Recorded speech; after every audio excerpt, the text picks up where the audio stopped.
Hey guys, and welcome to Ardent Sports, and here I am talking about Week 2 of the NFL season. But before I do that, let's recap Week 1. For starters, I don't think anyone expected the Jets to put on an absolute spanking of the Detroit Lions, 48-17. I don't have much to say on that other than how the hell do you allow the Jets to score 31 points in a quarter? I don't think anyone expected the Bears to almost defeat the Green Bay Packers, hold them scoreless in the first half, and only have 3 points by the end of the third quarter, and end up losing 24-23 when you're up 20-3. That's worse than a freaking 24-3 or whatever, or 28-3, whatever it was. It was 28-3 lead in the Super Bowl with the Falcons and the Patriots. I also don't think anyone expected the Ravens to completely obliterate the Buffalo Bills. Maybe they did, but not by this much. 47-3. Only had one field goal in the third quarter. The score per quarter for the Ravens was 14-12, 14-7. I don't think anyone expected the Buccaneers to beat the Saints 48-40. That is some insane scoring, the fact that that many points were scored in a game, 88 combined points. I don't think people thought that the Patriots would only beat the Texans by 7. Maybe some did. Most people thought it was going to be at least a 2-scoring game. I also don't think, and again, I could be wrong, a lot of people thought the Bengals would beat the Colts, the Dolphins would beat the Titans, or for crying out loud, the Steelers and the Browns would tie. I mean, come on. Anyway, that's enough of Week 1. Let's move on to Week 2. I'll be summing up some things from Week 1 as I go along, but we're already 2 minutes in, so let's get going. Tonight's game, the Ravens come into Cincinnati to face off against the Bengals. Ravens, Bengals, Andy Dalton, Joe Flacco. We'll have to see what's going to happen there. Personally, I think Joe Flacco will have the better game. Completion of maybe around 65%. 260 at least yards passing. I think that Joe Flacco will have a pretty decent game. Andy Dalton will have maybe half those stats, maybe a little bit more. I do have this game going to the Baltimore Ravens. Next up, we have the Kansas City Chiefs and the Pittsburgh Steelers. Once again, like I mentioned, the Pittsburgh Steelers tied the Cleveland Browns last week, while the Chiefs beat the Chargers 38-28. So, with that being said, Pat Mahomes, guy has a cannon. I think that that Pat Mahomes is going to completely obliterate the Steelers defense, and I'm giving this game to the Kansas City Chiefs. Next up, we have the Dolphins. We got the Jets. MetLife Stadium. I don't know what else to say other than the fact that the Jets actually stand a chance to be a scaring factor in the AFC East. Not the AFC. They're not going to the Super Bowl. If they do, then almost everyone on the Patriots or everyone on the Steelers or any of those teams really needs to completely just fall off the face of the earth. With that being said, I do have the game against the Dolphins at MetLife Stadium going to the New York Jets. Next up, we have the Super Bowl champion Philadelphia Eagles facing off against the Buccaneers. Like I said, the Buccaneers defeated the Saints last week. Ryan Fitzpatrick had a hell of a game. He highlighted a 417-yard, 4-touchdown performance. I don't think anyone would have expected that, especially of a backup, because Fitzpatrick is the backup. He's only starting because Winston is out.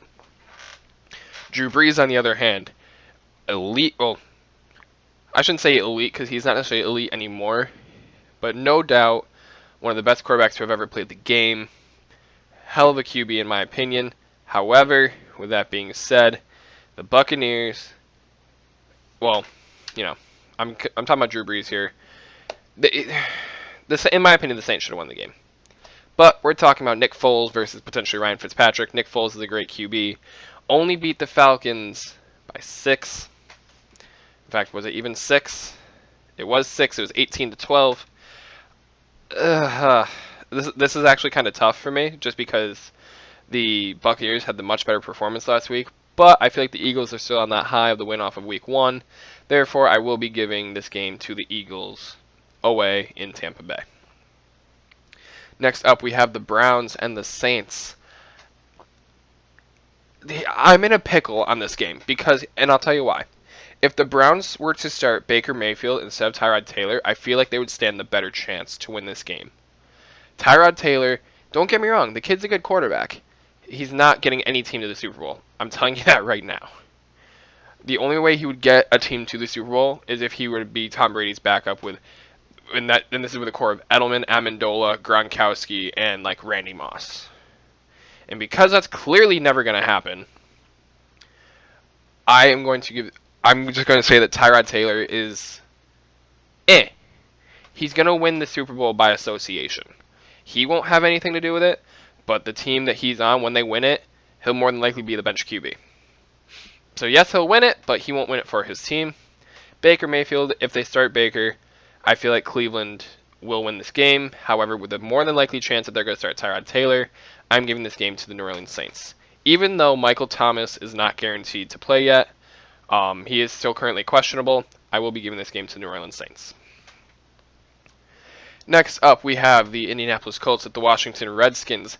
Both teams had an okay showing last week. The Redskins fared better than the Colts did. The Redskins won 24-6 against the Cardinals. However, holding a Cardinals team to 6, that's not saying a lot. That's like holding last year's Browns to 6 points. So the Redskins scored 24 last week. The Colts scored 23. Andrew Luck looked decent. I'm not going to say that he looked great, but he looked decent. Alex Smith versus Andrew Luck, AP as well. I will be giving this game to the Washington Redskins. Next up, we have the LA Chargers at the Buffalo Bills, and like I said before, the Buffalo Bills got completely demolished by the Ravens last week.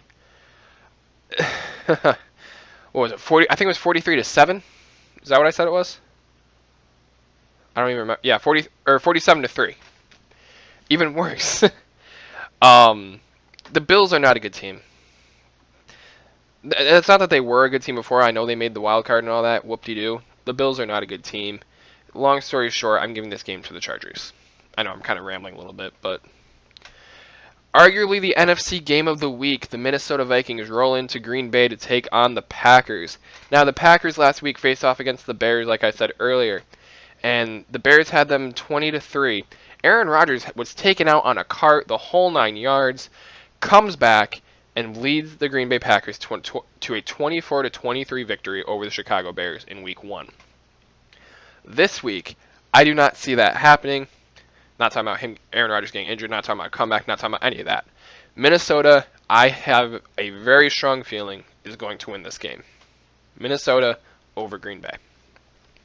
Next up, we have Cam Newton and the Carolina Panthers versus Matt Ryan and the Atlanta Falcons. Atlanta is not facing the heat and the struggles of the electric crowd celebrating Super Bowl 52.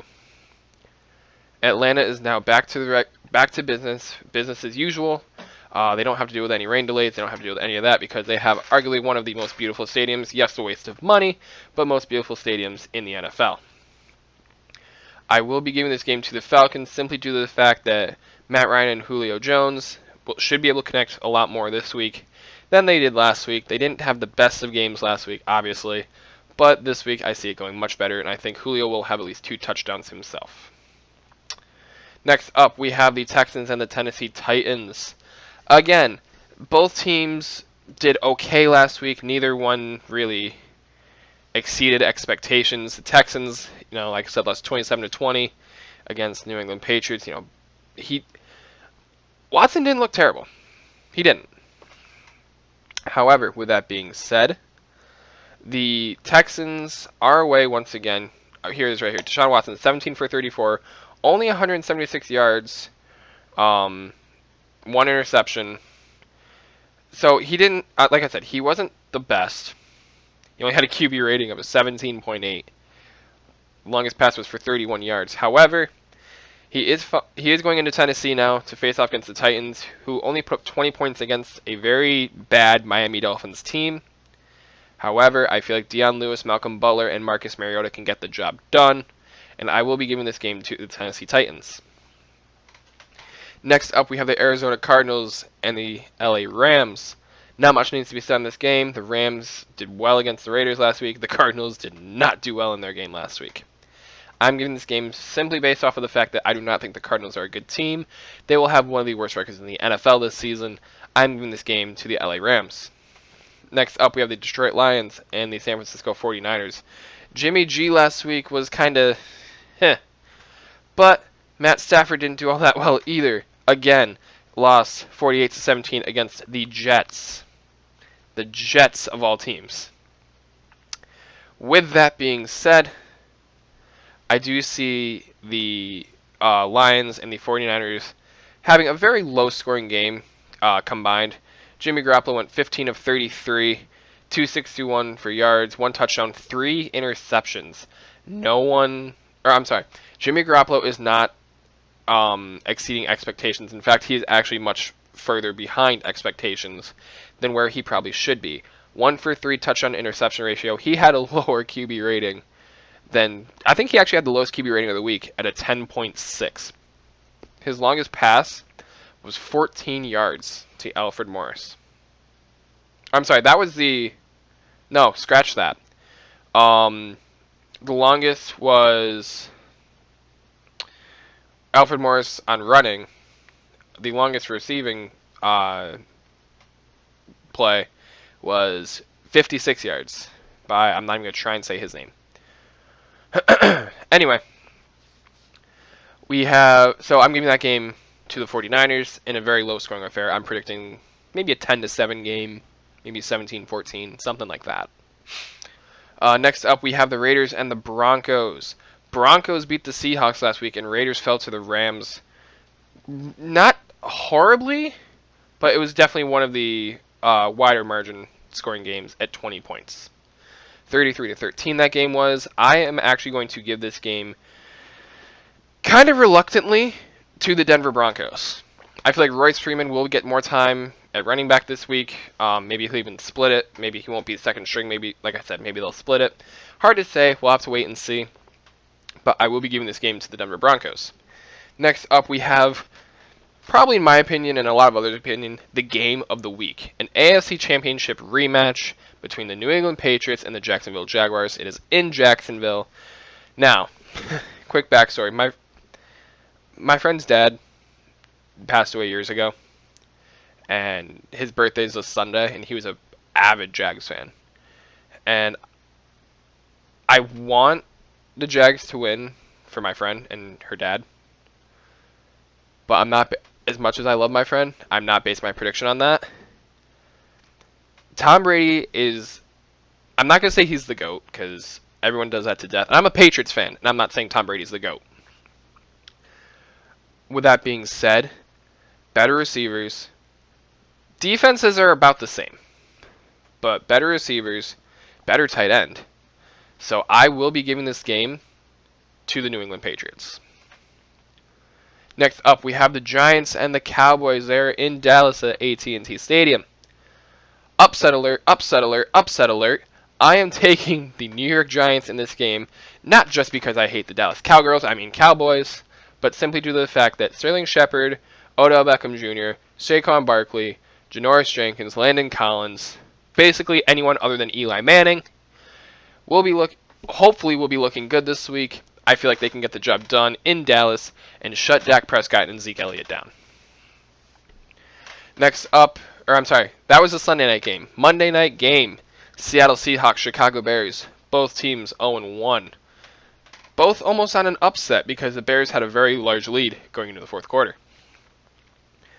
Seahawks, Bears, almost, I don't want to say they're even teams because they're not, but I feel like they're even enough when it comes to actual field performance. On paper, the Seahawks are clearly stronger, but on field performance, they're relatively even. I will be giving this game, no stats really necessary, to the Chicago Bears in another upset. So the Sunday night and Monday night games, in my opinions, are going to be upsets. Let me know what you guys think in the comments down below. Sorry for rambling and being kind of stuttery. Didn't have everything prepped like I needed to. I need to get this video up in a few hours, and I'm hoping I will be able to. So, with that being said, be sure to like, comment, subscribe, share, and hit that notification bell. Go check out Z Diamond, your boy Hobo, and Giant Talk Sports for their predictions. And yeah, I will be talking to you guys later. Peace, I'm out.